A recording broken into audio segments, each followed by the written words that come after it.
1 Coríntios 11, 23. Se você quiser acompanhar pelo telão ou na sua Bíblia, o apóstolo Paulo diz o seguinte: porque recebi do Senhor o que também vos ensinei, que o Senhor Jesus, na noite em que foi traído, tomou o pão e, tendo dado graças, o partiu e disse: tomai, comei, isto é o meu corpo, que é partido por vós. Fazei isso em memória de mim. Semelhantemente também, depois de cear, tomou o cálice, dizendo: este é o cálice, é o novo testamento do meu sangue. Fazei isso todas as vezes que o beberes, em memória de mim. Porque todas as vezes que comeres este pão e beberes este cálice, anunciais a morte do Senhor até que venha. Amém? Isso aqui foi o Senhor Jesus quem falou.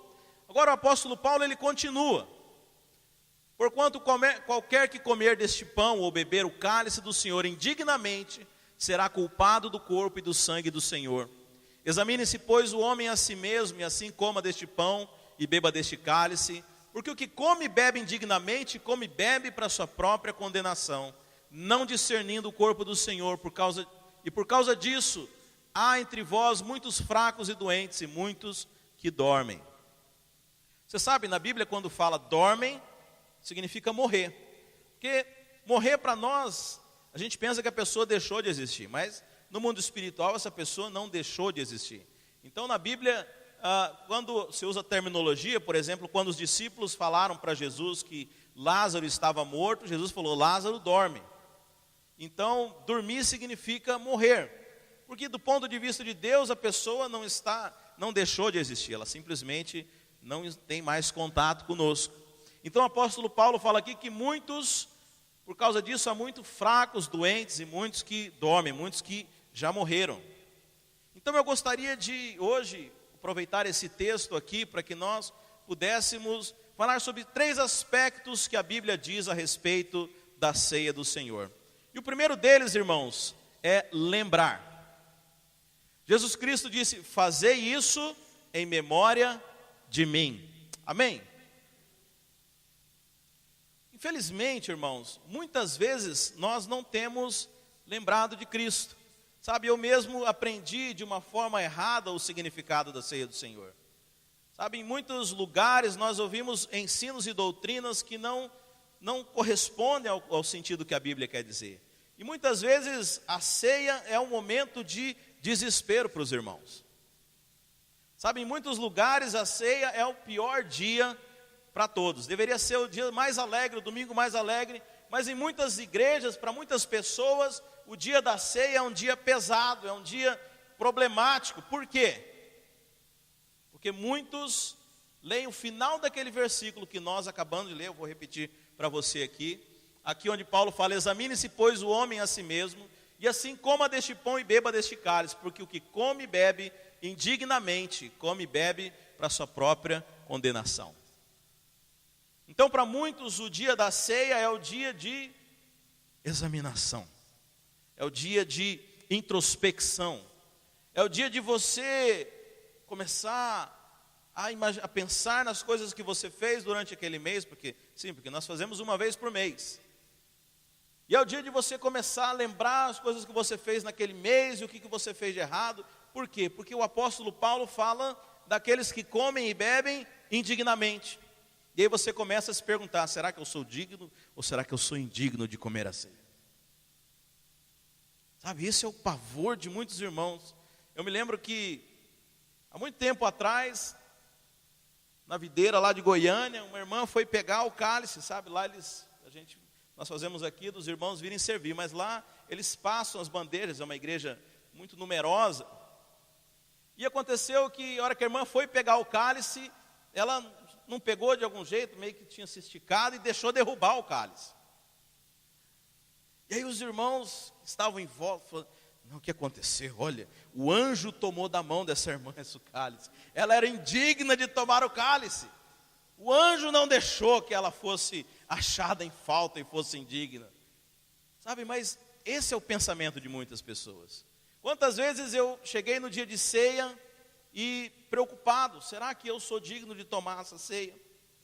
E aí eu já tinha desenvolvido uma fórmula, era só assim: poucos minutos antes da ceia, eu ajoelhava, pedia perdão de todos os meus pecados. Agora eu posso tomar a ceia.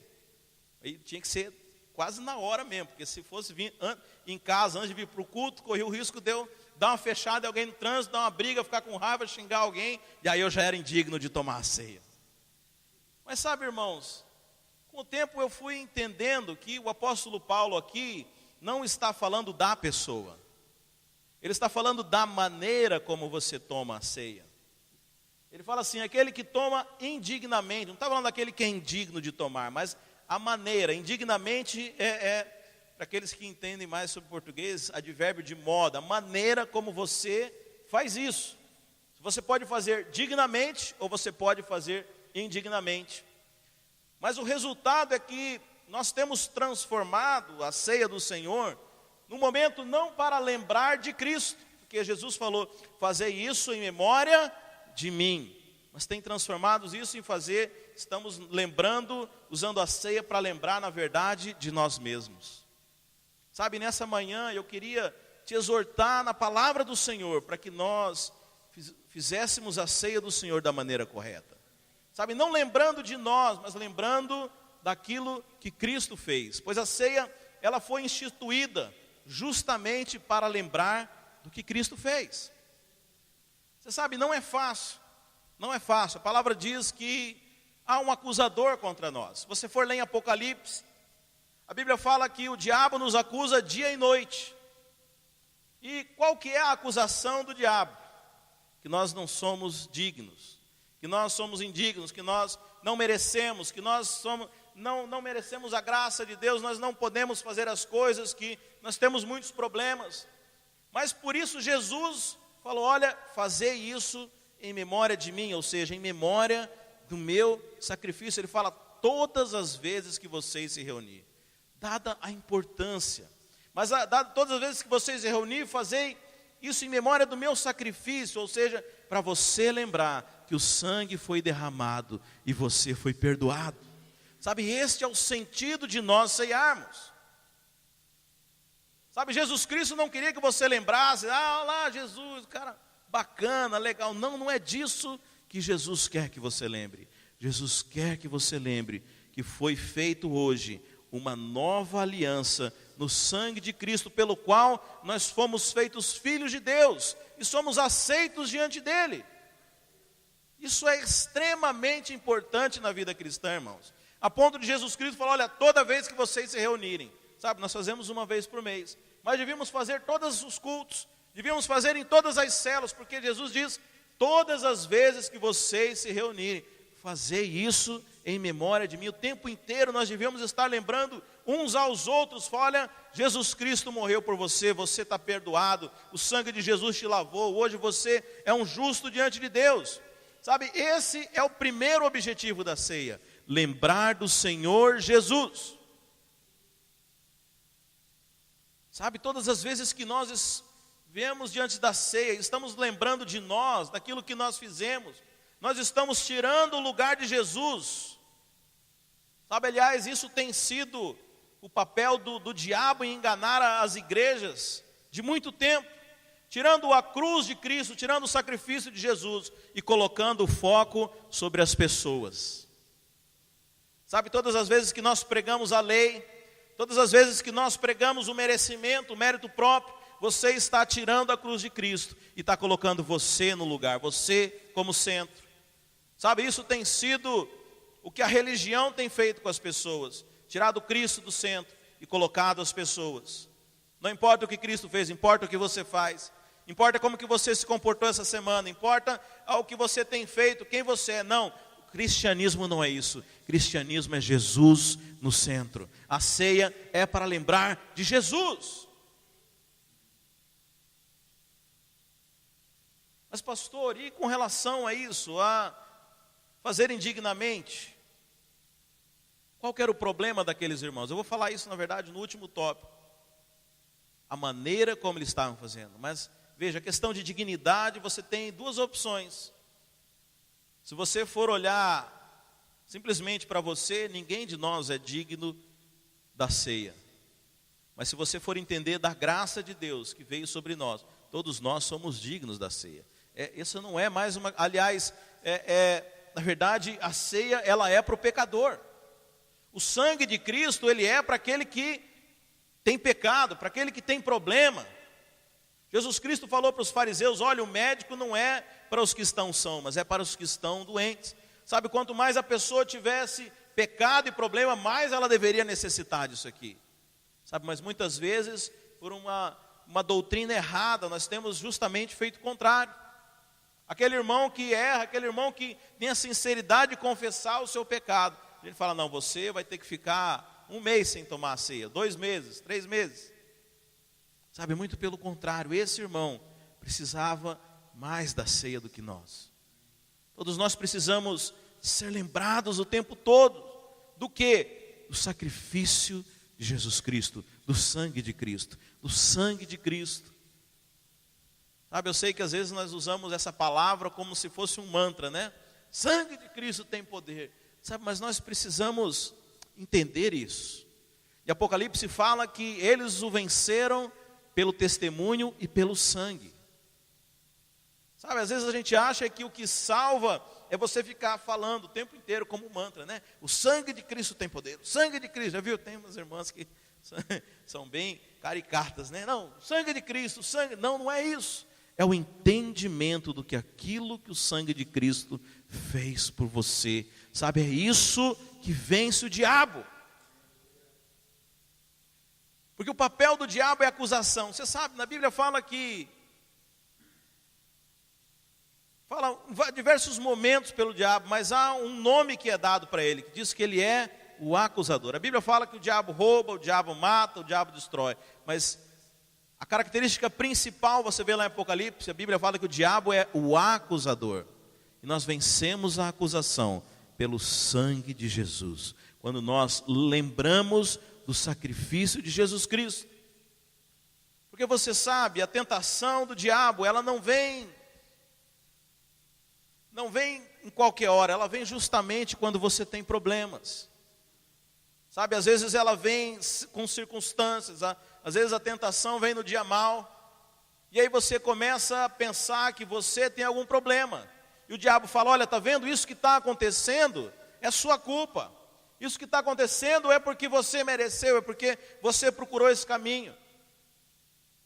Mas se você lembrar do sangue de Cristo, que te lavou e te comprou, você não é enganado pelo diabo. Sabe, esse é o papel. Primeiro papel da ceia é lembrar de Cristo e não de nós mesmos. Sabe, tem irmãos que acham que é piedoso ficar lembrando dos seus pecados. Tem uns que falam: o Espírito Santo estava lembrando dos meus pecados, porque tem aquela passagem que fala que o Espírito Santo, né, ele veio convencer o mundo do pecado, do pecado, da justiça e do juízo.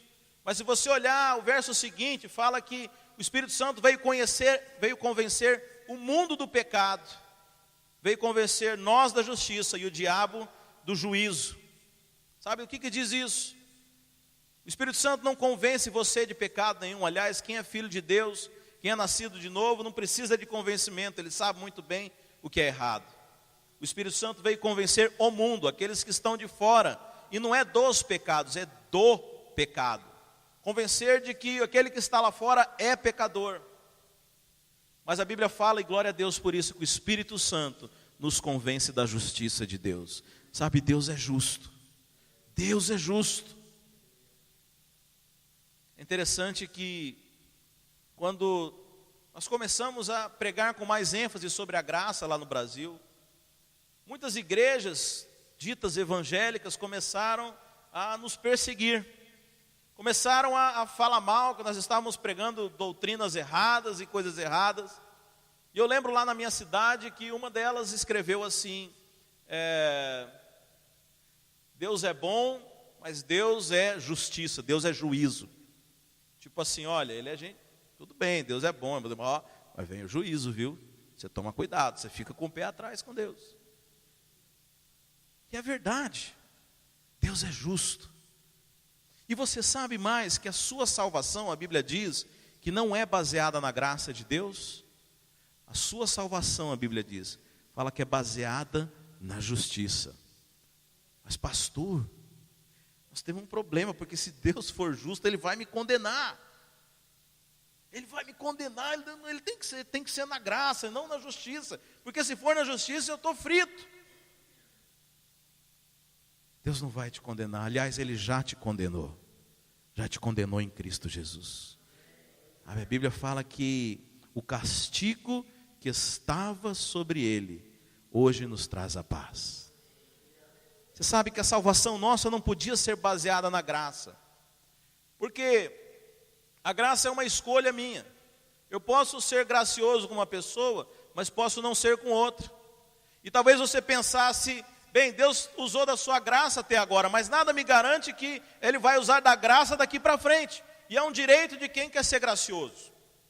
Você sabe, naquela parábola dos trabalhadores da vinha, a Bíblia fala que um chegou no começo do dia, o outro chegou ao meio-dia, o outro chegou no finalzinho.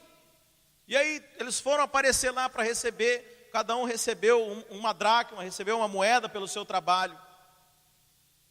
E aí o que chegou cedo recebeu o mesmo tanto daquele que chegou no último momento. E a Bíblia fala que ele indignou-se, e aquele senhor que ali representa Deus fala, olha, o dinheiro é meu, eu não combinei com você uma dracma, então eu te paguei e não tenho o que falar. A graça é minha, eu escolho com quem eu vou ser gracioso. Por isso a salvação nossa, se fosse baseada na graça de Deus, nós teríamos um problema, porque Deus poderia mudar a maneira dele. Mas a Bíblia fala que a nossa salvação é baseada na justiça. Porque a justiça tem um problema, eu não posso escolher ser justo com uma pessoa e não com outra, porque senão eu seria injusto. Você poderia ser justo com 9, mas se você fosse injusto com uma, então você é injusto.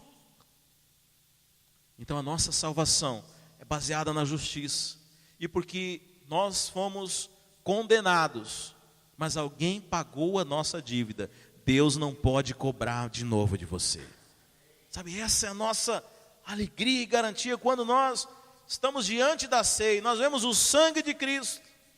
Você sabe, uma vez por ano, todo judeu, ele tinha que fazer um sacrifício para poder expiar os seus pecados. Aliás, era um feriado nacional, o dia do Yom Kippur, em que o sacerdote ele pegava um cordeiro e imolava ele, pegava o sangue daquele cordeiro e oferecia a Deus. E ali todo o povo se reunia diante da tenda da aliança, da arca da aliança, ficava aguardando para saber se Deus aceitou ou não aquele sangue. Sabe, o apóstolo Paulo fala que Deus aceitou o sangue de Cristo e de uma vez por todas o sacrifício dele valeu para nós. Sabe, nós hoje podemos ter paz. Isaías fala que nós temos paz por causa de Cristo. Sabe, Deus não vai cobrar 2 vezes a mesma dívida. Às vezes a gente pensa que, sabe, aliás, provavelmente quando você foi evangelizado, alguém falou assim, olha, o dia que você aceitou Jesus, todos os seus pecados foram perdoados. Mas de agora para frente, você toma cuidado. Você não erra, porque senão não é verdade. Não é verdade, irmãos. Jesus Cristo morreu por todos os nossos pecados. Mas pastor, até o pecado que eu vou cometer amanhã, todos os seus pecados. Mas como assim? Não entendo isso. Veja, quando você aceitou Jesus e todos os seus pecados foram perdoados, Jesus já não havia morrido há muito tempo. Então, na verdade, Jesus morreu pelos seus pecados antes de você mesmo existir. Sabe, Deus ele é onisciente, nós vivemos presos no tempo e espaço, mas Deus não. De uma forma sobrenatural, na onisciência de Deus, nós não conseguimos entender isso, mas a Bíblia fala que todo pecado foi colocado em Cristo. Antes de você nascer, Deus já sabia todos os pecados que você ia cometer na sua vida. Sabe, talvez nós achamos que a graça de Deus é pequena demais e vale só para alguns pecados. Não, a graça de Deus é algo extremamente abundante, irmãos. Sabe, a sua dívida foi paga. A sua dívida foi paga. E Jesus manda que nós fizéssemos isso. Veja, quando Jesus fala essas palavras, ele está a poucas horas de ser crucificado. Foram praticamente as últimas palavras de Jesus Cristo. Jesus está encerrando o seu ministério. E o que ele fala para nós? Ele fala: olha, este cálice é o meu sangue. Todas as vezes que você se reunir, lembra do que eu estou fazendo por você. Lembra que eu morri pelos seus pecados. Lembra que você é perdoado. Jesus já sabia, irmãos. Já sabia o quão difícil. Já sabia das acusações que nós iríamos sofrer. Mas ele deixou uma ordenança, como que já sabendo tudo o que nós íamos passar. Lembra do sangue que foi derramado por você. Lembra que a dívida foi paga. Lembra que a dívida foi paga. Ah, pastor, mas o senhor fala, é muito bonito. Mas eu não vivo desse jeito. Eu vivo com um monte de problemas. Eu sofro doença, as coisas acontecem na minha vida e é tudo errado. Deixa eu dizer uma coisa. Estava conversando com o irmão há uns tempos atrás, e ele financiou um carro. E foi um negócio meio particular, não era com banco, meio de boca. E ele fala que ele guardou todos os recibos lá com ele. E que aí um belo dia ele chegou lá para buscar o título do carro, já tinha quitado. A pessoa que financiou, não, mas ainda está faltando aí umas 2 prestações. Ele falou, não, eu tenho todos os recibos aqui. Aí a pessoa, é verdade, então está aqui o seu título. Mas se ele não sabe, não sei se você está entendendo a analogia, se ele não tem a certeza de que tinha sido pago, ele ia pagar de novo. Sabe, tem crente pagando de novo a mesma dívida. Sabe, tem crente vivendo numa vida extremamente terrível, porque o diabo manda a conta e ele paga. E quando ele não está em dúvida, vem os amigos de Jó falar, olha irmão, você tem que ver qual que é o problema na sua vida. Sabe, a Bíblia fala que os amigos de Jó pecaram, fizeram errado. Sabe, isso vai dar uma mensagem. Os amigos de Jó, cada um tinha uma característica. Mas em suma, todos eles buscavam o quê? Acharam culpado, a condenação. Mas por isso Jesus fala, lembrai do meu sangue, fazei isso em memória de mim, para que você saiba que a dívida foi paga. Que ainda que apareça o diabo querendo prestar contas, o diabo querendo receber uma dívida, você falar, a dívida está paga. Sabe, esse é o motivo principal da ceia, irmãos. Eu vou falar, se for preciso, nós vamos ter que fazer ceia toda vez que nós nos encontrarmos. Eu já vi um kit na internet, o kit do pastor, que anda com os copinhos de ceia. Irmão, vem cá, nós estamos com um problema, vamos abrir aqui, vamos tomar a ceia. Vamos lembrar do sangue de Jesus Cristo, que foi derramado e a sua dívida foi paga. Estou falando aqui para uma congregação de pessoas que foram santificadas e lavadas pelo sangue de Cristo. Sabe, eu lembro que eu era criança, numa igreja tradicional, e se pregava um Jesus distante, assim, lá longe. E aí todas as vezes que perguntam, e aí, mas você agora é crente? Estou tentando ser.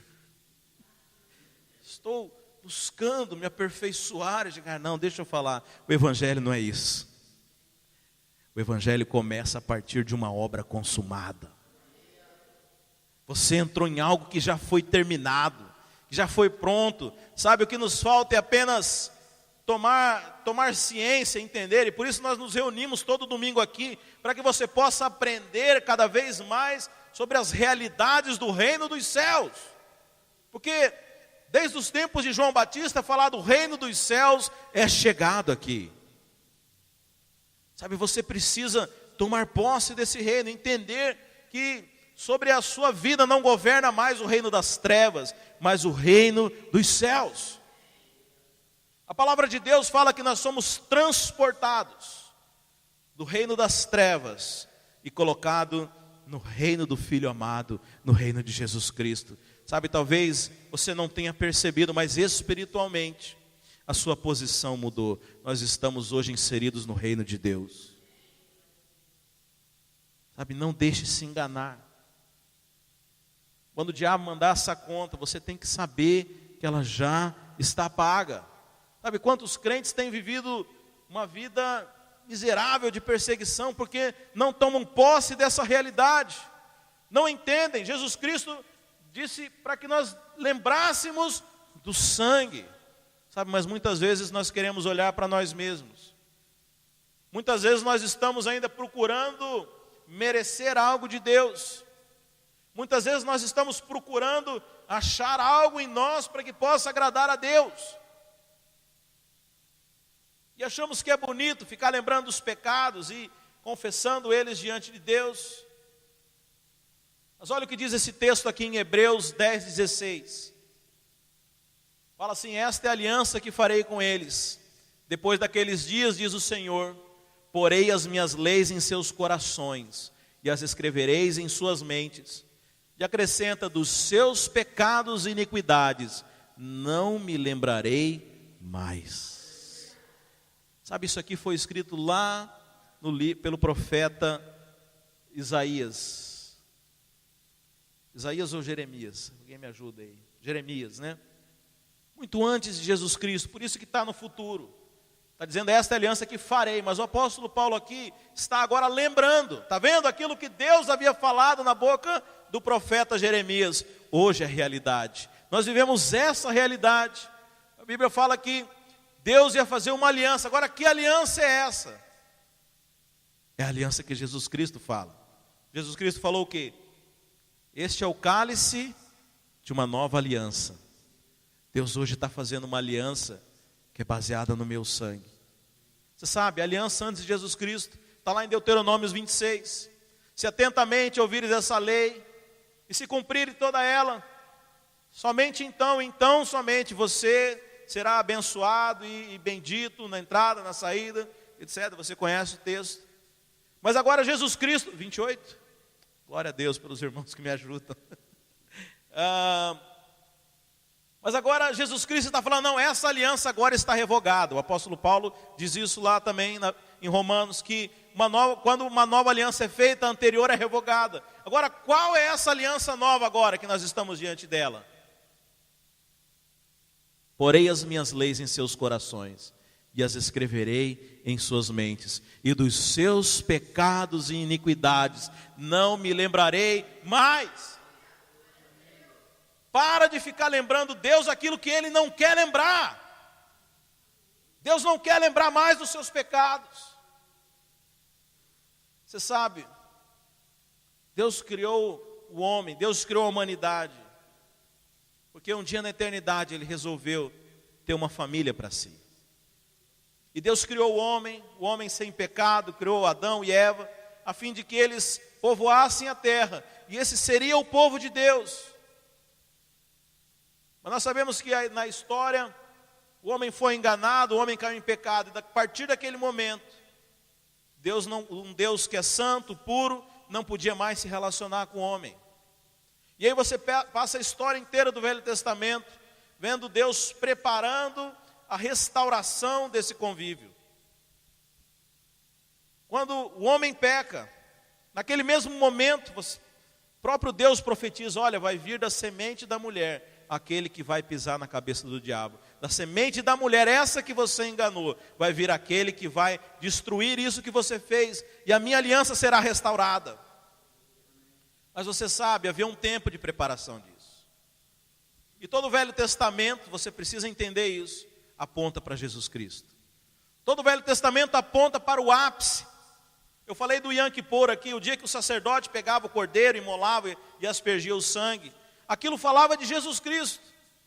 Todo o símbolo, tudo aquilo, toda a lei aponta para Jesus Cristo. Porque esse era o objetivo de Deus, restaurar o convívio, restaurar a comunhão. Mas você sabe, eu acho maravilhoso quando eu vejo alguns traços de humanidade em Deus. O nosso Deus, Ele não é como os deuses pagãos que são como estátuas, mas eu vejo, às vezes eu fico encantado quando eu vejo traços de emoções no próprio Deus. Você sabe, Deus com toda a reverência e todo o perdão, Deus não se aguentou ficar longe da gente. Deus não se aguentou. A Bíblia fala que aquele povo estava vivendo como escravo no Egito. E Deus ouviu o clamor dele e os tirou de lá e levou para o deserto. E Deus falou assim: olha, agora eu quero que você construa um lugar, porque eu quero habitar no meio de vocês. Sabe, vai chegar o dia que eu vou habitar dentro de você. Vai chegar um dia que o meu espírito vai habitar em toda a carne. Mas enquanto isso não chega, eu não aguento ficar longe de você. Você construa a arca da aliança, você construa um lugar para eu ficar, porque eu quero ficar perto da minha criação. Sabe, a Bíblia é linda demais, irmãos. Melhor definição que eu ouvi da Bíblia: a Bíblia é um romance. Tem pessoas que criticam, tem ateus que falam: isso é um romance. De fato é a história de um Deus apaixonado pela sua criação. Sabe, você vê o cuidado de Deus com o seu povo. Sabe, Deus não se conteve.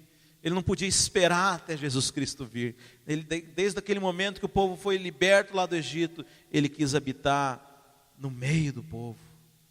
Quis habitar junto da sua criação. Sabe, esse é o desejo de Deus.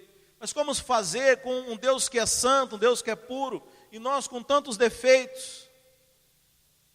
Só através do sangue do Cordeiro. Sabe, foi Deus que providenciou o Cordeiro. É interessante que quando Ele faz uma aliança com Abraão, e foi essa aliança que permitiu que viesse a Jesus Cristo, que era Deus e que era homem. Deus precisava fazer uma aliança com o homem, porque a Bíblia fala que o bom pastor, ele entra pela porta. E a porta de entrada na terra é nascimento de mulher. Deus tinha que fazer uma aliança com Abraão para que Jesus Cristo pudesse vir. E era interessante que, talvez você já conheça a história, Abraão pega o seu filho, Deus fala: olha, pega o seu filho, o seu único filho, e leva e sacrifica para mim. E Abraão, quando pega nos seus braços Isaac, o filho da promessa, o único filho que ele tinha, depois de passar por tanta prova e tanta fé, e o filho pergunta: pai, mas cadê o cordeiro que nós vamos sacrificar? E Abraão responde profeticamente, fala: Deus providenciará para si um cordeiro. Jesus Cristo é o Cordeiro de Deus. E aí quando Abraão vai sacrificar Isaac, Deus fala: ok, não precisa. E porque não negaste o seu filho, eu não negarei o meu também. Sabe, esse é Jesus Cristo. Jesus Cristo, o nosso mediador, o nosso Cordeiro, que derramou o seu sangue para que o nosso pecado fosse perdoado, para que nós fôssemos aceitos de Deus. A Bíblia fala que nós nos tornamos filhos de Deus por meio de Jesus Cristo. Sabe, é isso que deve ser lembrado na ceia do Senhor. Sabe, é isso que nós devemos lembrar. Nós não devemos lembrar de nós, não devemos lembrar do nosso pecado. Olha Paulo continuando aqui, ele fala: onde essas coisas foram perdoadas, não há mais necessidade de sacrifício pelo pecado. Não há mais necessidade. Portanto, irmãos, temos plena confiança para entrar no Santo dos Santos pelo sangue de Jesus, por um novo e vivo caminho que Ele nos abriu por meio do véu, isto é, do seu corpo. Amém? Esse é o sangue que é o corpo de Cristo. O apóstolo Paulo fala que por meio deles foi aberto um caminho para Deus. Mas o segundo motivo que na Bíblia fala que nós devemos fazer na ceia é anunciar a Jesus Cristo. Fazer isso em memória de mim e anunciar a morte de Cristo até que Ele venha. Mas veja, como eu disse aqui, não é anunciar a morte simplesmente, mas anunciar aquilo que Ele fez por nós. Sabe, a ceia é o momento em que nós profetizamos para o mundo espiritual e lembramos aquilo que Jesus Cristo fez.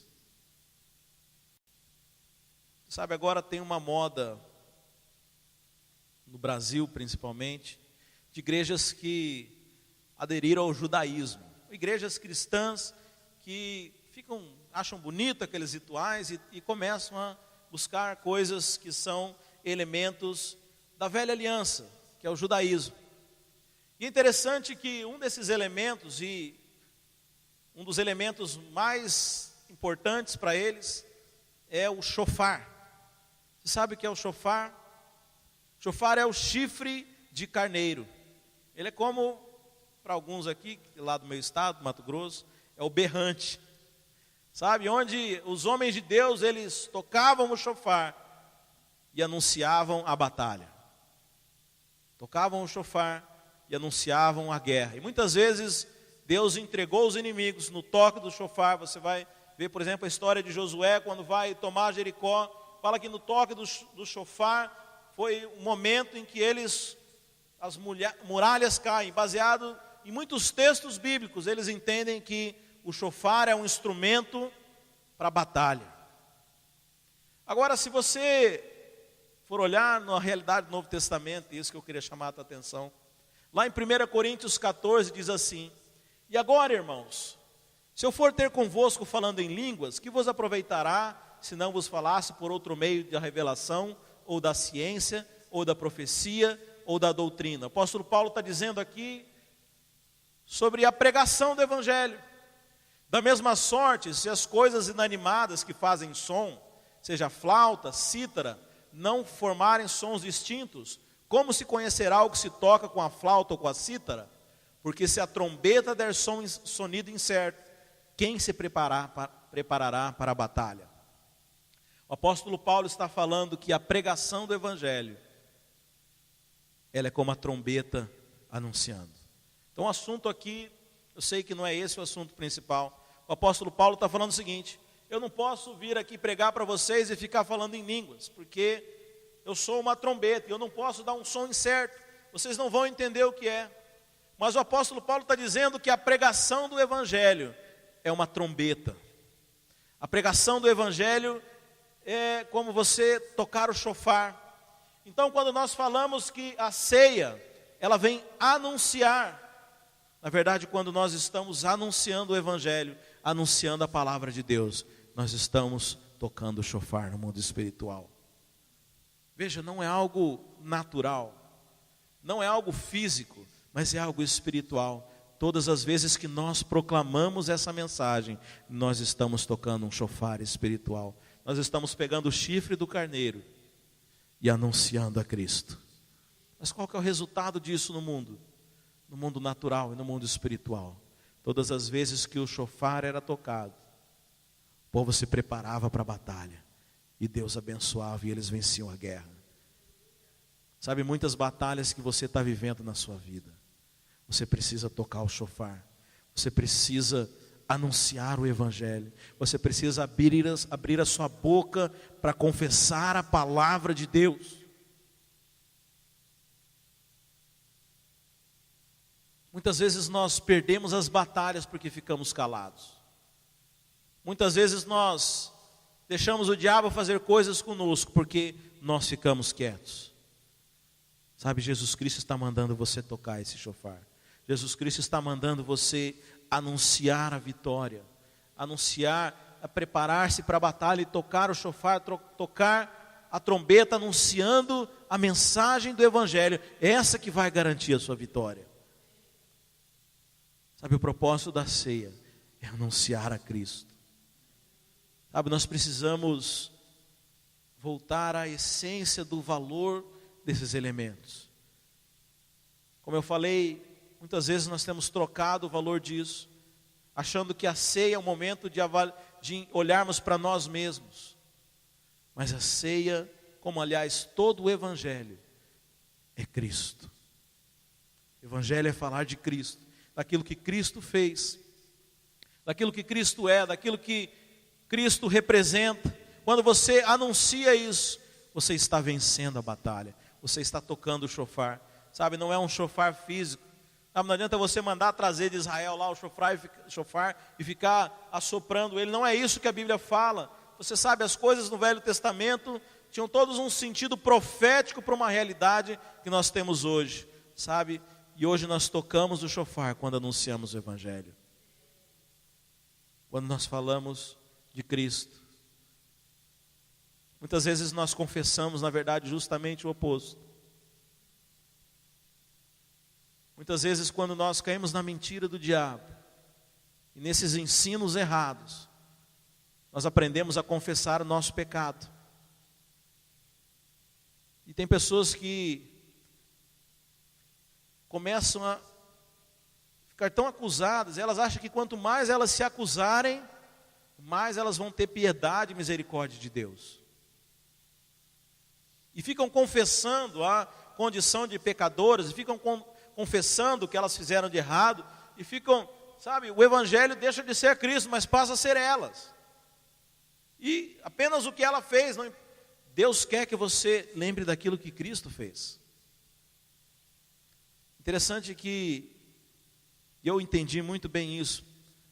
Que quando uma pessoa está doente, o que nós fazemos, irmãos? Quando nós queremos confessar a palavra, a gente declara o que a palavra de Deus fala. Isaías 53, pelas suas pisaduras eu fui sarado, eu estou curado em nome. Já viu alguém fazer isso? Você já fez isso, irmão? Amém? Quando você está doente, o que você faz primeiro? Você busca um remédio ou você ora a Deus?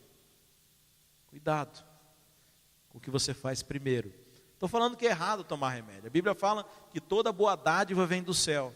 Mas primeiro eu pergunto para Deus: Deus, você quer me curar? De que jeito hoje? Sabe, mas nós confessamos a palavra de Deus. Eu fui sarado. Jesus Cristo levou sobre si as minhas enfermidades.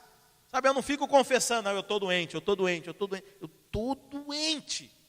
Você não fala isso. Mas com o pecado é assim, já viu? Não, porque eu sou pecador, eu estou errado demais, eu estou pecador. Não, não é isso que você tem que confessar. Você tem que confessar a palavra de Cristo. Pelo sangue de Jesus eu já fui lavado, eu sou nova criatura, eu fui santificado pelo sacrifício de Cristo Jesus. Hoje eu tenho vestes de justiça. Quando você pecar, essa é a confissão que você tem que fazer. É isso que você tem que confessar. Sabe, você ficar lembrando dos seus pecados não te vai fazer mais justo, não, vai fazer você mais pecador. Quem fica focado no pecado só peca mais.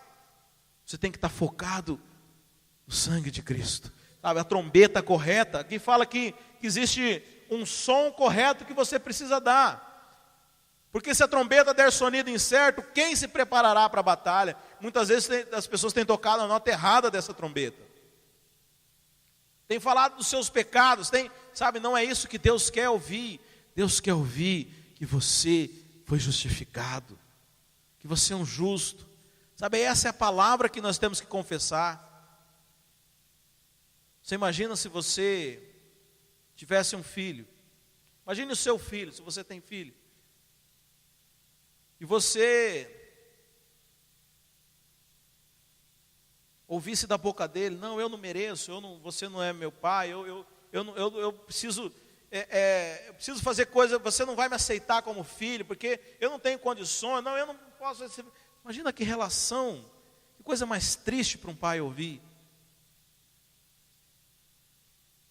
Agora a Bíblia fala que nós somos maus pais. Imagina o nosso Deus, quando fica ouvindo da nossa boca esse tipo de coisa. Sabe, nós temos que confessar a palavra de Deus. Tem um pastor lá no Brasil, que ele começa toda a pregação e fala: eu sou o que a Bíblia diz que eu sou. Eu posso o que a Bíblia diz que eu posso. Amém? É isso que nós temos que confessar. É o que a Bíblia diz. Ah, pastor, mas não é o que as pessoas, o que os indicadores. Olha, seja o homem mentiroso e a palavra de Deus verdadeira. A palavra de Deus fala que nós fomos justificados. Ah, pastor, mas eu não estou vendo. Nós temos esse problema. O justo vive pela fé e não por vista. O justo vive pela fé. Mas eu gosto de fazer uma brincadeira com esse versículo. Eu gosto de inverter ele. Pela fé, eu vivo como um justo. O justo vive pela fé, mas pela fé eu me torno justo também. Sabe, esse é o nosso padrão. Sabe, não é pelo que nós vemos, mas é pela palavra de Deus. É simples assim, pastor? É simples assim. Porque você sabe, o primeiro pecado na terra, a gente acha que foi desobediência, né? Não, mas o primeiro pecado foi incredulidade. Deus falou para Adão: não coma desse fruto, porque o dia que você comer, você morrerá. E o que a serpente falou? É certo que não morrerás. Então o primeiro pecado foi incredulidade. Mas agora você é justificado pela crença, pela sua fé, por crer na palavra de Deus, ainda que você não enxergue isso. Nós vivemos pela fé, nós cremos, nós temos a certeza de que nós somos justificados. Mas talvez você não acha que é justo, porque você acha que ser justo dependa de você. E como você não se comportou direito, você fala, pastor, eu não me comportei direito, eu não sou justo. Mas a Bíblia fala que a justiça é um dom de Deus. Você crê que você recebeu a salvação de Deus? Você pagou por ela? Então você tem que crer que você recebeu o dom da justiça. Não foi pelo que você fez mesmo. Foi um presente, junto com a salvação. Veja, no céu nós temos um problema. Porque no céu não pode entrar gente problemática. No céu não pode entrar pecador. Então você imagina, baseado nesse princípio, que não ia ter muita gente no céu. Aliás, eu arrisco dizer que ninguém ia entrar no céu. Porque a Bíblia fala que ninguém pode dizer que nunca pecou. Então aquele que te deu a salvação, te deu a justiça. Só pode entrar justo no céu. Por isso Deus falou, eu te dou a justiça. A justiça é um dom de Deus. Não é baseado no que você faz. É um presente de Deus que veio junto com a sua salvação. E foi conquistada pelo sangue de Cristo. O sangue de Cristo conquistou a justiça sobre sua vida. Mas por último, irmãos, a Bíblia fala sobre a ceia, que outro papel dela é a cura, é curar. Jesus Cristo, ele falou o quê? Que o pão simboliza o corpo que era partido por vós. Olha o que fala Isaías 53, a respeito de Jesus. Certamente ele tomou sobre si as nossas enfermidades, e sobre si levou as nossas doenças. Contudo, nós o considerávamos castigado por Deus, por ele atingido e aflito, mas ele foi transpassado por causa da minha e da sua transgressão. Foi esmagado por causa das nossas iniquidades. E o castigo que nos trouxe a paz estava sobre ele, e pelas suas feridas nós somos o que, irmãos? Nós somos curados. Nós somos curados. Sabe, o corpo de Cristo. O sangue fala de uma nova aliança, mas o corpo de Cristo foi moído, foi ferido, para que eu e você fôssemos curados. Agora eu vou explicar agora o texto lá de Paulo, quando ele fala daqueles que bebem a ceia de maneira indigna. Por que alguns irmãos bebiam a ceia de maneira indigna? Ele fala que não discerniam o corpo, e por causa disso, muitos estavam doentes, e outros até dormiam, outros já estavam mortos. Eu sei que talvez algum pensou aqui que era um castigo de Deus, né? Vai ficar doente porque não discerniu o corpo. Vai morrer agora. Não, irmãos. Porque eles não tinham entendido o que era isso aqui. Eles não tinham entendido que o corpo de Cristo era para cura. E por isso havia muitos irmãos lá na cidade de Corinto que estavam doentes. E Paulo fala, você não precisava estar doente, mas porque você não tem discernido que aquele é o corpo de Cristo, porque você não entendeu o papel do corpo de Cristo, você está doente. Outros até morreram, não precisava morrer, a própria ceia ia curá-lo. Se ele entendesse o papel da ceia, ele ia ser curado. Mas qual que era o problema daqueles irmãos? Não tinham discernido o corpo de Cristo. Sabe, irmãos, isso é extremamente sério. Nós precisamos discernir o corpo de Cristo. Nós precisamos entender que nós somos algo espiritual.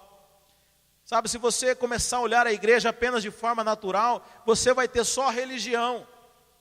Você vai ter só um compromisso domingo, em que você vem, senta nessa cadeira, me ouve falar aqui durante 45 minutos e você sai por aquela porta da mesma forma. Você tem que entender que o que nós estamos fazendo aqui é espiritual. Nós estamos diante do corpo de Cristo. A igreja do Senhor é o corpo de Cristo. Quantos de nós ficam apenas olhando para a noiva de uma forma natural? Sabe, não entendemos que os nossos irmãos, isso é outra coisa que eu preciso dizer. A igreja não são essas paredes, não é esse púlpito, não é esse lugar físico. A igreja somos nós. É o irmão que está sentado do seu lado. Mas nos falta tanto discernimento com relação a isso, irmãos. Nós temos vivido a vida cristã sem o corpo, vivido na nossa individualidade, vivendo da forma como o mundo nos ensinou a viver. Mas veja, não é essa a forma correta. Sabe, nós somos chamados para viver como corpo de Cristo. Somos chamados para viver como igreja. Sabe, cristianismo é viver a vida de Cristo. Sabe, nesse momento, quando você entende isso, quando você passa a discernir o corpo de Cristo, você entende que não vivo eu, mas Cristo vive em mim. E aí você entende que o seu trabalho é a maneira que Deus está te suprindo, Ele está te suprindo, através daquele meio, mas Ele te supre não para você viver a sua vida, para você servir a Ele. Quando o trabalho passa a ser mais importante, você está dizendo que o meio é mais importante que a finalidade. Quando os seus interesses, os seus recursos, o seu tempo começa a servir outras coisas, você tirou Cristo do centro, colocou você. Os seus projetos pessoais estão acima daqueles que são os projetos de Deus. O apóstolo Paulo, quando perseguiu os cristãos, e Jesus Cristo aparece para ele numa visão e fala assim: Saulo, Saulo, por que me persegues? Saulo nunca viu Jesus pessoalmente, estava perseguindo a igreja, e Jesus Cristo fala: por que você está me perseguindo? Sabe, você precisa discernir que aqui é o corpo de Cristo. É como você servir a próprio Cristo. Se você não discernir isso, você está vivendo só religião.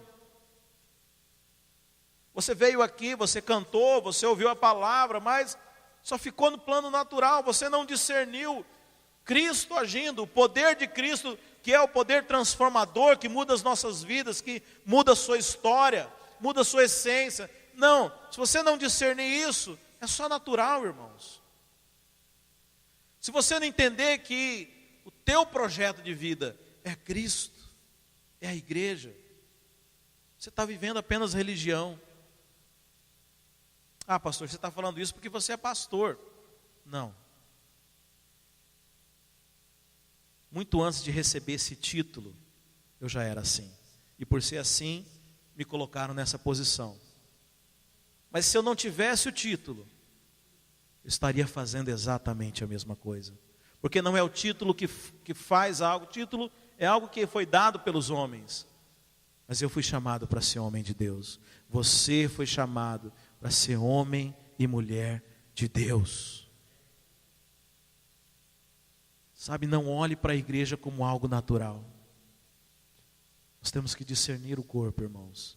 Se você não discernir isso, se você não entender o que é o corpo de Cristo, o que é a igreja, você vai correr o risco de simplesmente fazer algo natural. Simplesmente ouvir uma palestra num domingo de manhã. Simplesmente fazer as coisas e não produzir transformação nenhuma na sua vida. Sabe, eu oro para que você tenha os seus olhos abertos, para que você possa experimentar do poder de Deus. Sabe, isso é tomar a ceia indignamente. É achar que nós estamos falando apenas de pão, de suco de uva. Não. Nós estamos fazendo é espiritual. Nós estamos profetizando aqui nesse lugar. Nós estamos fazendo tem valor, irmãos. O projeto de Deus para a sua vida não é pequeno. Não existe sonho de Deus que é pequeno. Mas depende de você entender isso. Depende de você ter ousadia. Abrir mão das suas coisas, abrir mão do seu natural. abrir mão da sua própria vida. Jesus Cristo falou: aquele que perder a sua vida, achá-la. Sabe por quê? Porque a vida que nós vivemos, que parece ser vida, na verdade, para Deus é morte. Mas há uma vida verdadeira em Cristo Jesus, quando nós vivemos para Ele. É interessante que os profetas, quando eles mencionavam uma contagem de tempo, quando eles iam relatar e escrever as coisas, eles só contavam o tempo quando o povo estava servindo a Deus. Eles não contavam o tempo que o povo estava desviado.